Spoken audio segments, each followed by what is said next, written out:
So let's go ahead and get started. My presentation from printer to Pwnd, leveraging multifunction printers during penetration testing. A little bit about myself. My name's Daryl Hyland. I also go by the handle %X. I live in the Dayton, Ohio area. I've been in IT for about 18 years, 10 of those in security, and 3 of those as a pen tester. I'm a member of the Foos of the Nest team. You guys are pretty sad. It was a hard night. Okay, this is my 3rd time speaking at DEFCON, and this is always fun. I always have a ball being here.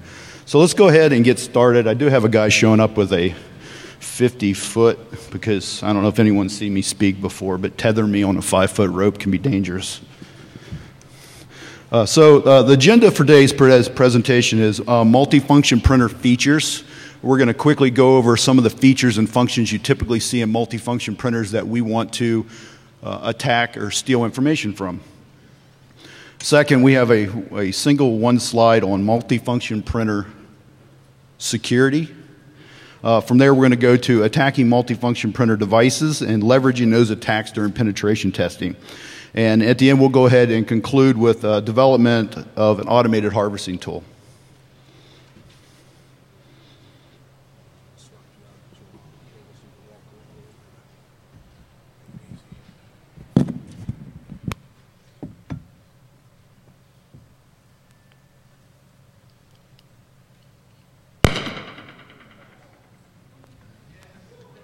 That hurt.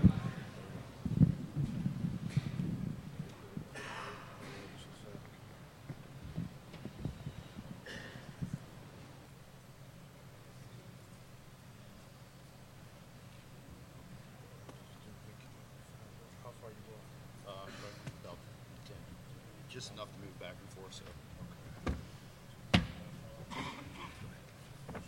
Yeah, that's good. That's good. Yeah.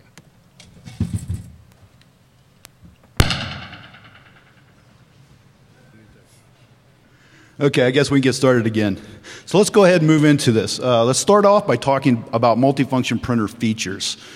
Don't like that happening. There we go. Okay. I don't know how many people have actually logged onto the web interface on a multifunction printer, but that's generally what we're going to be talking about today. And there's a wealth of features and functions that can be pulled, information can be pulled out of that. An example here is scan the file functionality, the ability to walk up to that multifunction printer and scan data or scan something and actually have it store it on a Microsoft file server or on a FTP server. Also scan to email, the ability to scan stuff and have it go out in email. So these have to be able to integrate into those services, SMTP server, SMB authentication onto Windows devices, such stuff like that. Also, one big one is LDAP authentication. To be able to go up to that device, authenticate yourself to that printer, and then have that printer give you specific features or functions associated directly with you. Also, system logs. A lot of us overlook what kind of information exists in system logs on these devices, and it could be a wealth of information. An example would be color printers a lot of times have chargeback functions, so they have to be able to log who's actually using the printer. So a lot of times it'll log usernames that can be stripped off these printers and used. And of course, remote functionality. With the new cloud concept coming out there, we're seeing more and more stuff roll into this area. So that's an interesting one. And of course, backup and cloning, the ability to back up the entire configuration on the device. So if an attacker can pull the backup and cloning information and then strip it apart offline, he can pull all that information in one fell swoop. So the next thing I want to get into is multifunction printer security. So we have one slide, 4 steps to security failure on a multifunction device. Pretty straightforward. What do? We roll these things in, we power them up. We integrate these into the business system so they connect to our SMTP, they connect to our Microsoft Active Directory environment, they connect to FTP servers, and then the third thing, what do? We set no passwords on these, or we leave them at the factory default password settings. So I have a question for you.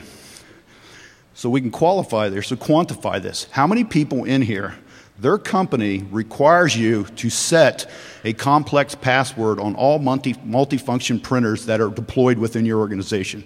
So raise your hands. So everyone else, look around the room. That's probably the typical amount that I see. Nobody is doing this. And of course, the last one on this list is no patch management. So if there is a bug or vulnerability that exists in these printers, we're not putting patches on these to fix those problems. So let's roll into the fun stuff. Attacking multifunction printer devices. So why do we want to attack multifunction printer devices? Besides it being fun as hell. Basically to gather information as an attacker. We can gather this information and use it to escalate our rights into other core systems within your environment. So when are we going to typically do this? An example would be if you expose it to the internet. And I know everyone's thinking, why would anyone expose a printer to the internet?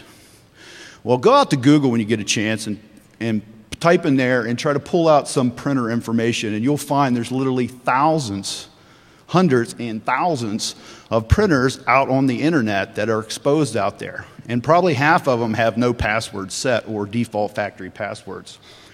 The other example is once somebody gains a foothold into your environment, whether it's an internal user, a disgruntled employee, or an external attacker who has gained access to your environment. Earlier this year, I was on Paul.com, episode 237. We were talking about this. And Paul made a real interesting point about this, and that is the fact that this vector falls underneath the radar screen. No one's monitoring it, paying attention to it. No one's logging or doing any auditing against anyone querying information from your printer. It's totally ignored. So if an attacker gets a foothold, he can query your printers well below the radar screen through the web interface and potentially pull information that he could use to log on to your Active Directory environment without anyone ever knowing. So it's a real concern. So how are we going to do this?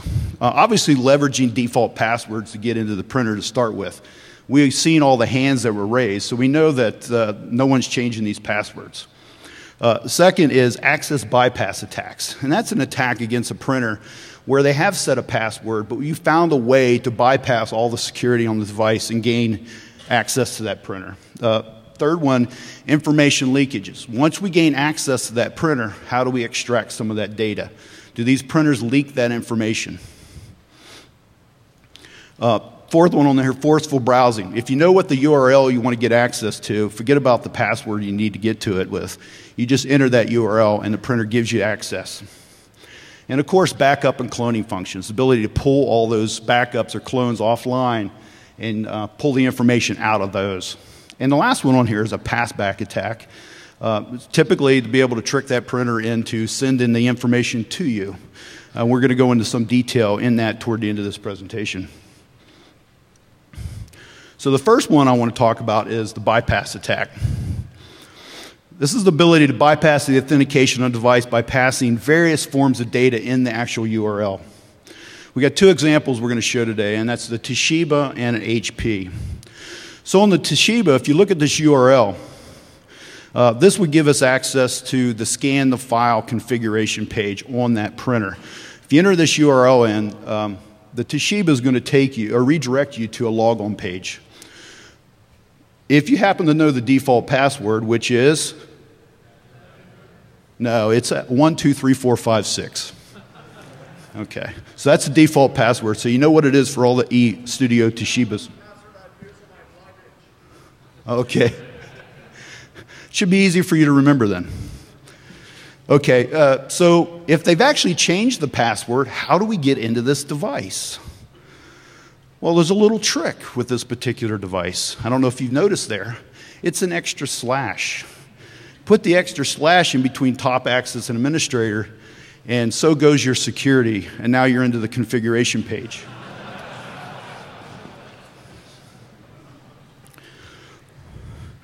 So the second example, and this is an HP OfficeJet device.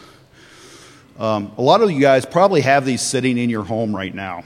The reason why I mention this is it's a really good example of a bypass attack Plus, as a pen tester, I've been noticing a large number of these showing up on corporate networks. They're small devices, less than a couple $100s, and we find them actually be used in managers' offices so they don't have to walk down the hallway to get their print job or do little copies and scan stuff, and they're cheap. So if you actually try to get to a fax address book on one of these devices and authentication has been enabled, it's going to prompt you to log on. So we have a little demo where we can actually show this taking place.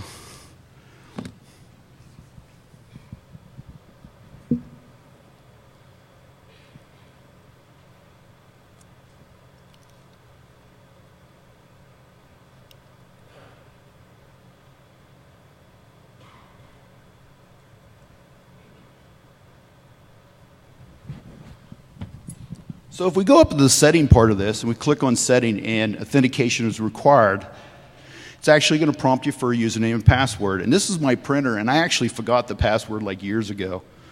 So you go ahead and hit cancel, and you get to the URL up here where the actual fax address is at. And what you do is you actually copy it and you paste it back in there. So we actually have what says page equals fax address book 1. By adding that extra page equals, we can bypass the security and get to the configurations on the device.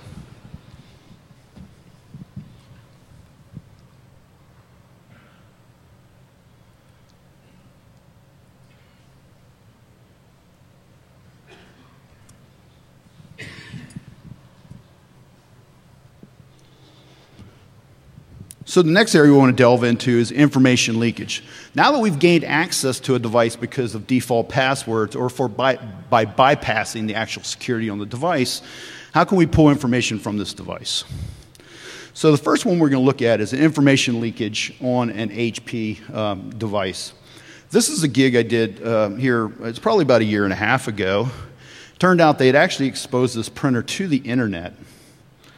And besides stealing all their faxes off the device, as you notice that the email settings on this points to one of the employees that's taking care of the device's Gmail account. So as an attacker, it would be really nice if you could get the password for their Gmail account, because then you could use it to carry out other attacks against them or social engineering attacks. So when you look down here and you look at the password and you see all those black dots, a lot of us go, oh, our password's protected. Well, that's not always the case, especially when we're dealing with embedded devices like multifunction printers. So the big thing here is if you have Firefox, you can right-click on that field and go Show Properties. If we expand that up, we see that it is basically a plain text password in there. So the next device we move on to is the Toshiba. So if we know the password, or in the case of Toshiba, bypass the actual password on the device, and we want to go to the SMB settings on this device, the Samba settings, and take a close look at what we have up there. I mean, really close look.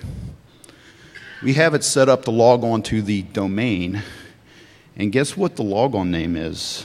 Administrator. So wouldn't it be sweet if we right-clicked on that and we got the password? Pretty much game over at that point. And remember, this is all underneath the radar screen.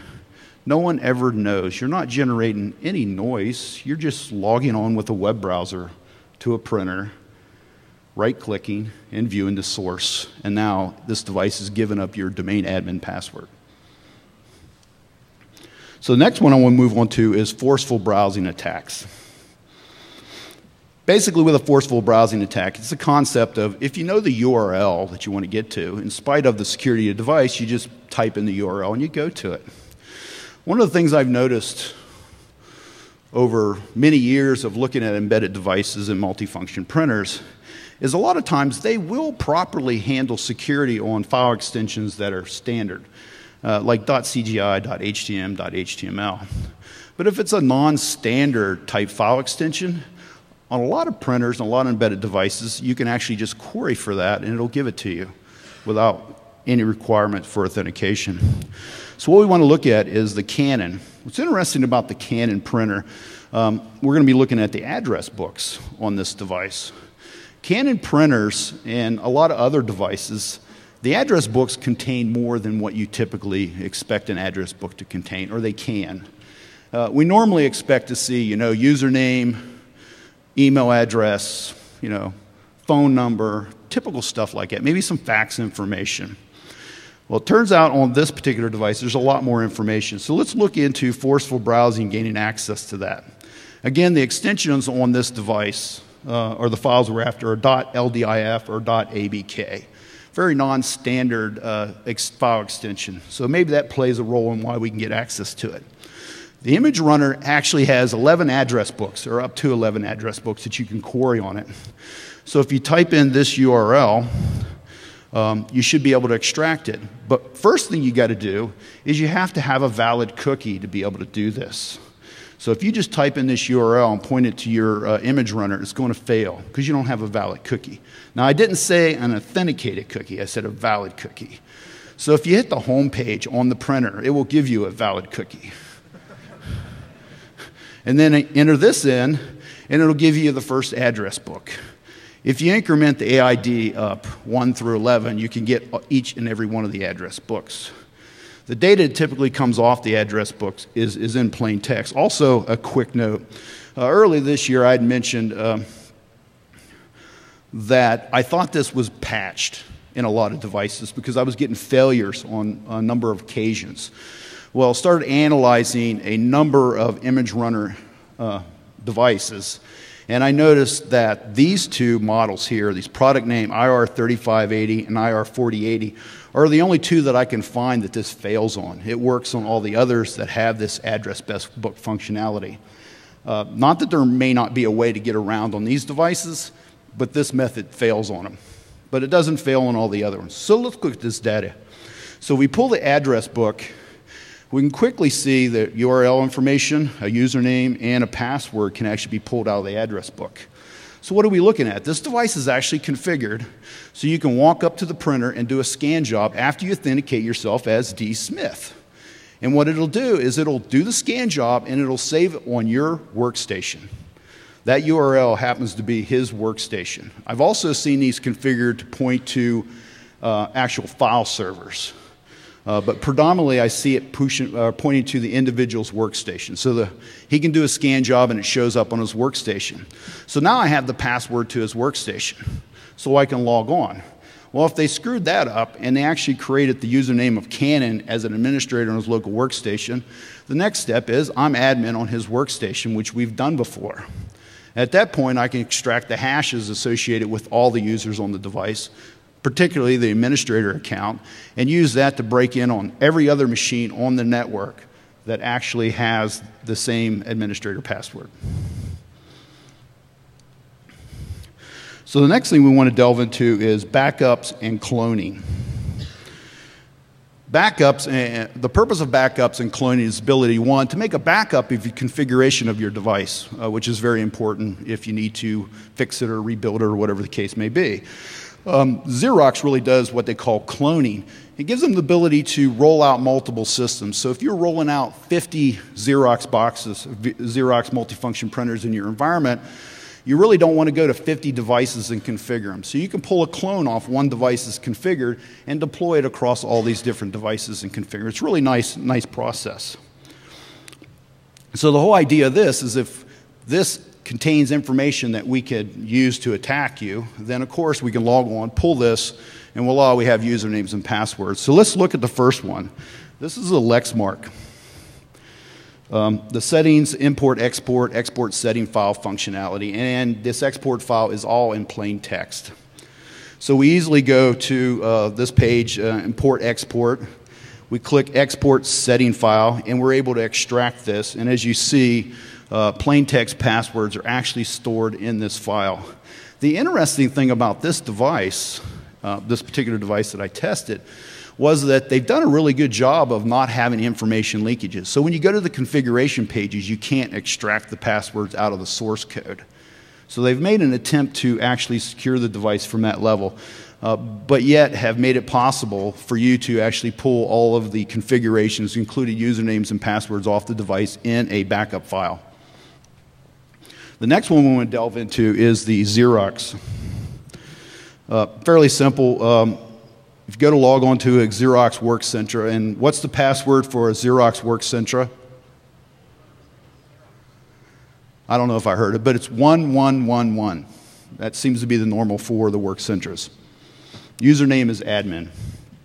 So we get to this, we go to the Xerox Workcenter, general setup under properties, go to cloning, and we have all these settings that you can select to extract the cloning data. You click on that and you get a cloning.dlm file. And you right click on this and you can save this. So what is a DLM file? So let's go ahead and show you. Before we do that, the previous example with the Lexmark, we noticed that it exports everything out in plain text. Xerox used to do that. They fixed that problem. So the newer stuff, the outputs of the DLM, is actually the passwords and encrypted. So we're going to show you the older stuff, the newer stuff, some conversation around that, and where we're going with that, and how to get access to the DLM data.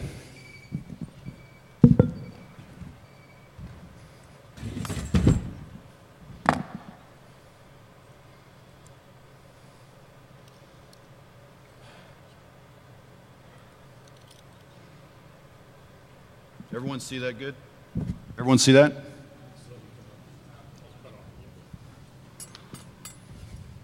Yeah, it shouldn't be. Let's see. I can't control that.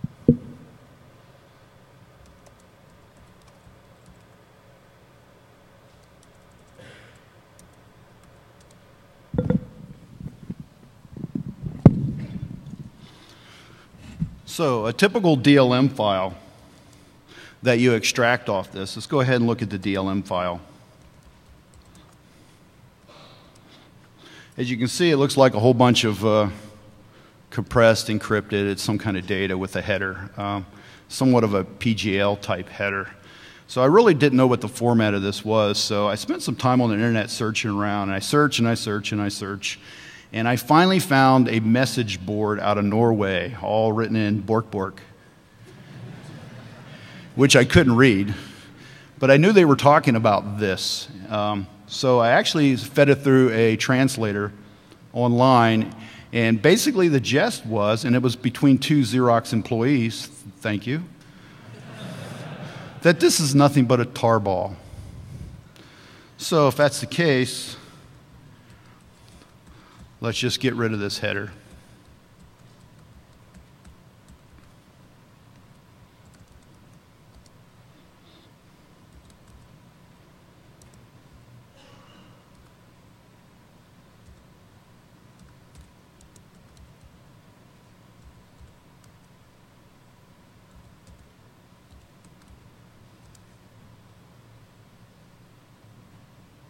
Maybe I need to. Oh, need how to spell DLM. There we go. Okay, they were able to extract it. So it was a tarball. The item of interest in this particular extract is under data.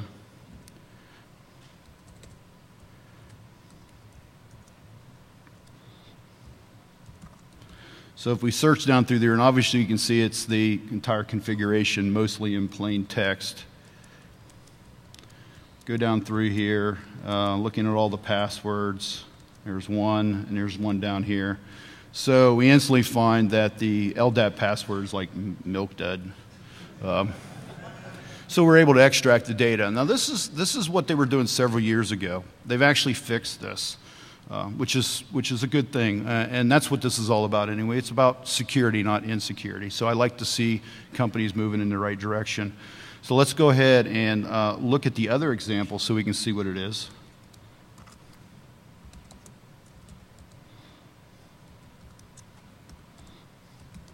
We've already extracted that, so.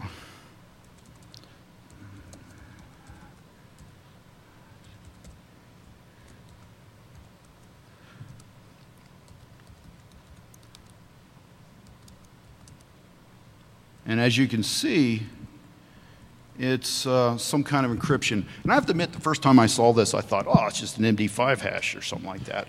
But the truth is, remember, this is the LDAP password. So it has to be some form of encryption and coding. We haven't cracked this yet, So I'm just throwing it out there so you can see this and see where we're thinking, we're moving forward. This has to be some kind of encoding or encryption of the password. It's 32 characters hex. We also know that it's a clone, so this has to have the same keys or the same encryption process on every one of that brand of printer, or the clone wouldn't work. So we know that much, so it's consistently reused. Research I've done so far up to this point leads me to believe that the cloning process isn't the part that's encrypting this, that more than likely the encryption mechanism of this is actually being maintained within the Postgres database that these devices use, using some type of Postgres encryption, and that's where it's being handled. So that's where we're at on that right now. So as we move forward, anyone interested in helping me with this down the road, shoot me an email. Definitely open to getting some assistance.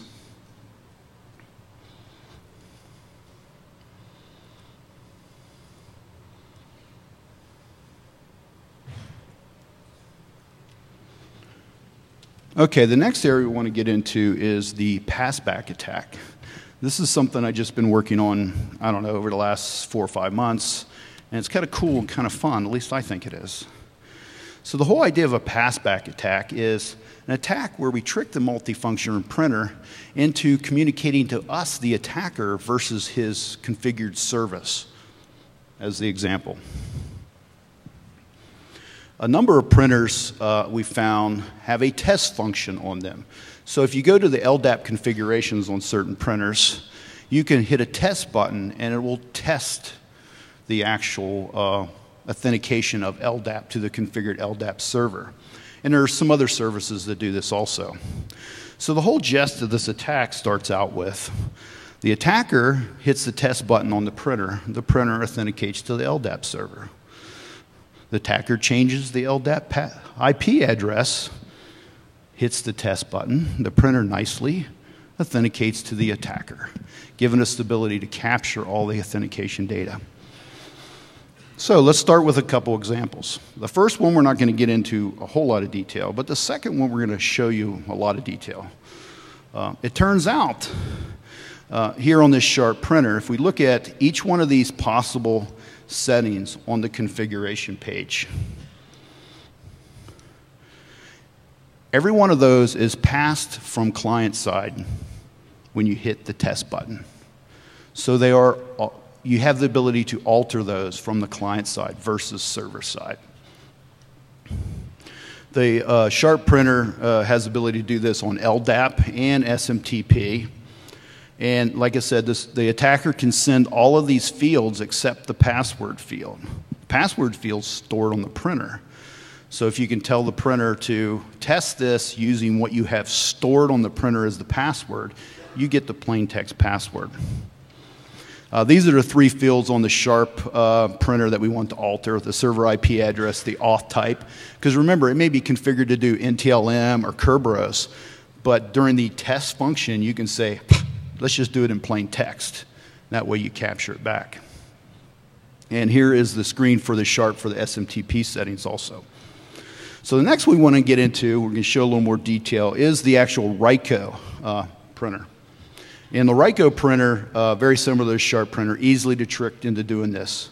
So if we look at the configurations, of course, we have the server IP address, we have the port number, and I reference the port number because if you're attacking this device and they have filters between you and him, that particular port may not make it back to you. So if you can alter that, you can get it to go across any filtering they may have.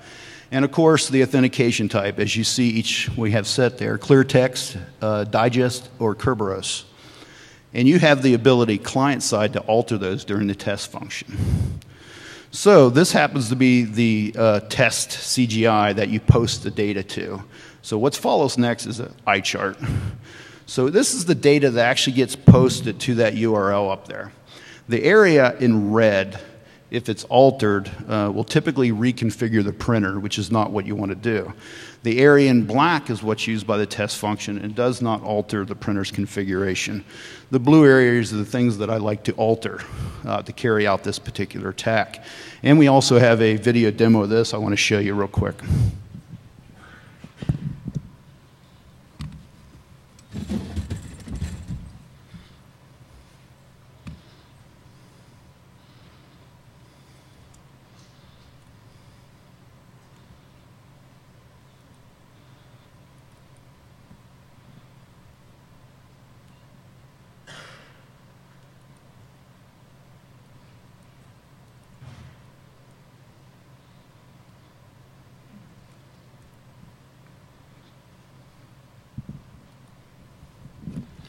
So it's really simple in this. You go up the right-hand corner on the RightCo page and you click Log On.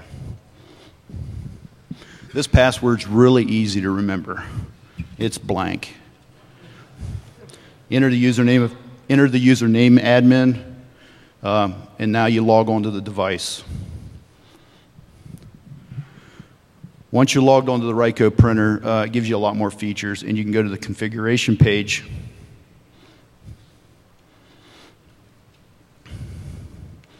Under the configuration page, you have the default settings, and the one we're interested here is the LDAP settings. As you can see, there's only one LDAP server configured on this, so what you want to do is you want to actually check that box and go ahead and open it up so you can see the configurations. And here we see all the different configurations that are available on this particular device that we want to screw with.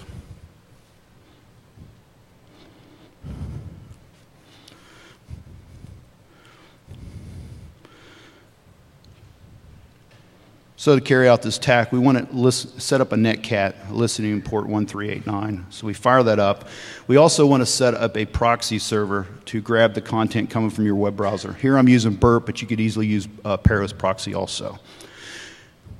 And then we go back to the configurations. We go down to the start for the test function, and we click Start. Go back to the Paros or Burp proxy, and you can see that eye chart that I showed you earlier. It captured all that data. And I gradually go through here and highlight different parts of that of interest, and I'm not sure if you can even actually see any of that out there. And the area you don't want to screw with because you will reconfigure their printer. You don't want to have to go back and change it. So what we want to do as the attacker, it's fairly simple. We want to change the IP address so it's no longer pointing to the LDAP server. And we want to change the port so it's pointing to us on 1389 so our netcat listener can grab it. And of course, if we want to alter the auth type if needed. So we sent that, and if you notice, we have a connection coming from that printer to our netcat. So our netcat has actually got a connection with the printer. Speed this up a little bit because it took about 45 seconds to run through. But you'll see here real quickly, after about 45 seconds, the printer nicely passes us the username and the password in plain text.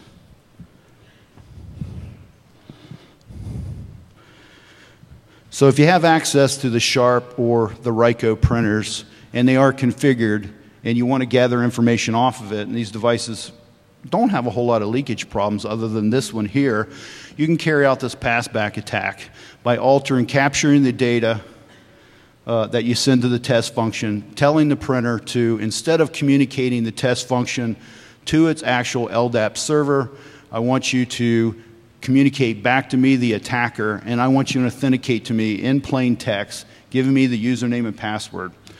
Gives you the ability to strip the password off the printer.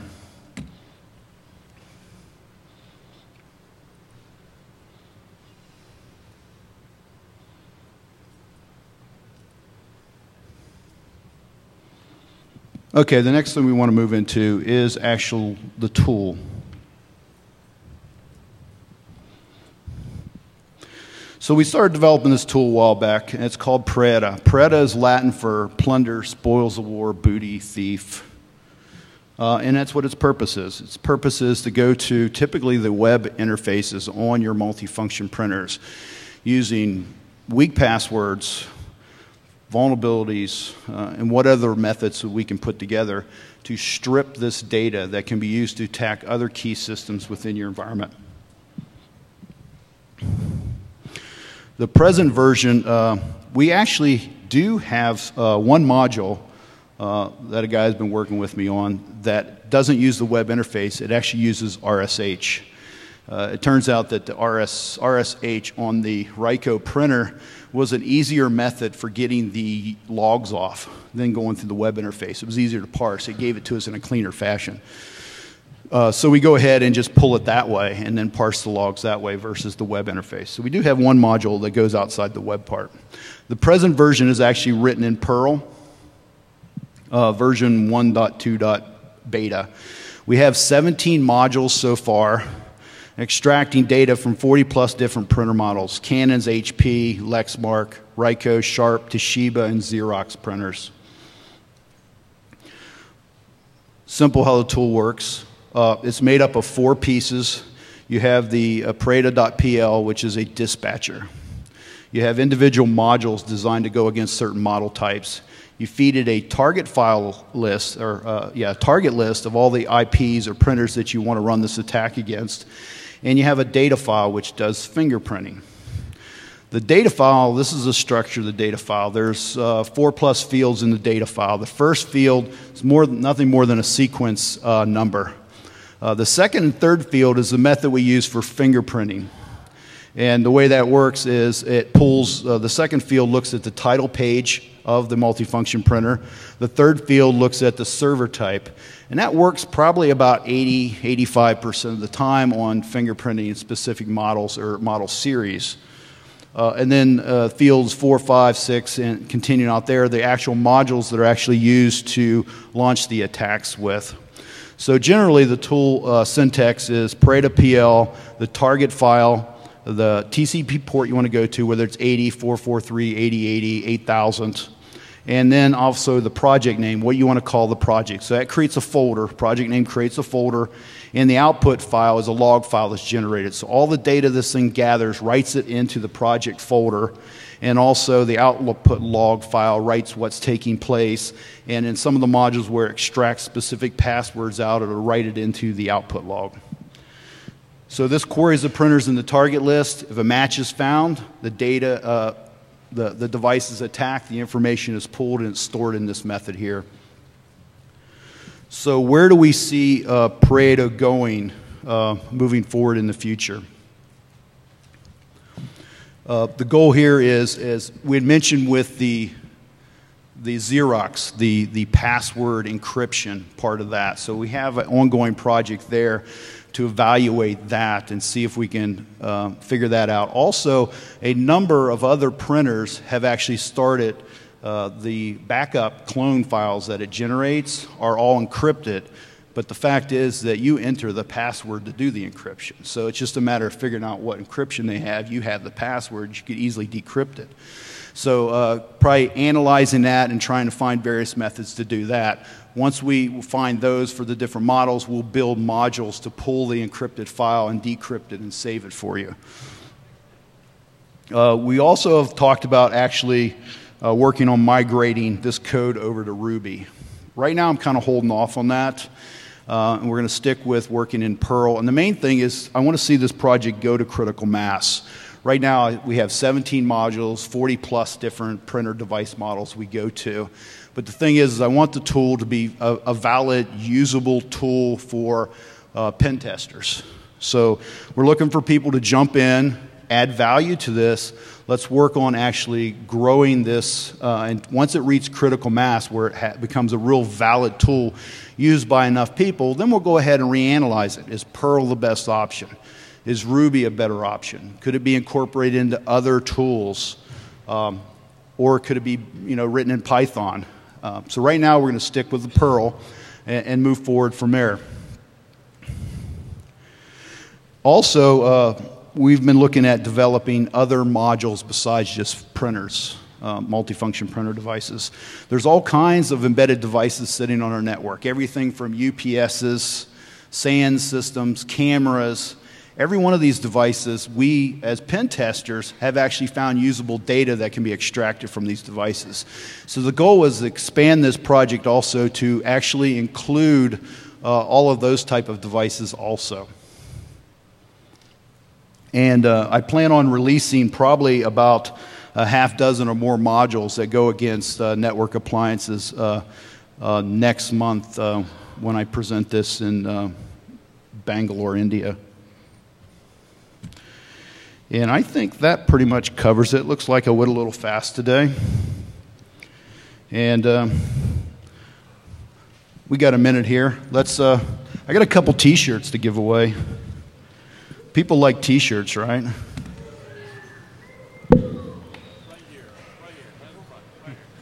Well, you have to.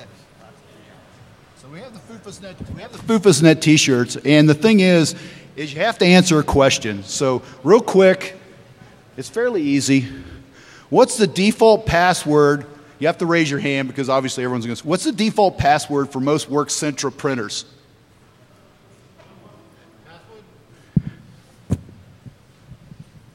Gentleman back there in the blue shirt, gray hair, yeah. Okay. So I have an extra large here. You can take one of these, and I think the other one's a 2X.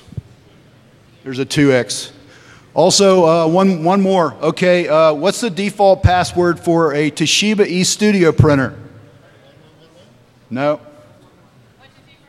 That's it. Looks like you got stuck with a 2X. I'm sorry. So if anyone has any questions, we'll be over in the question and answer room 2. And please come on over and we'll discuss this further, and I hope to hear some input from everybody. Catch you later.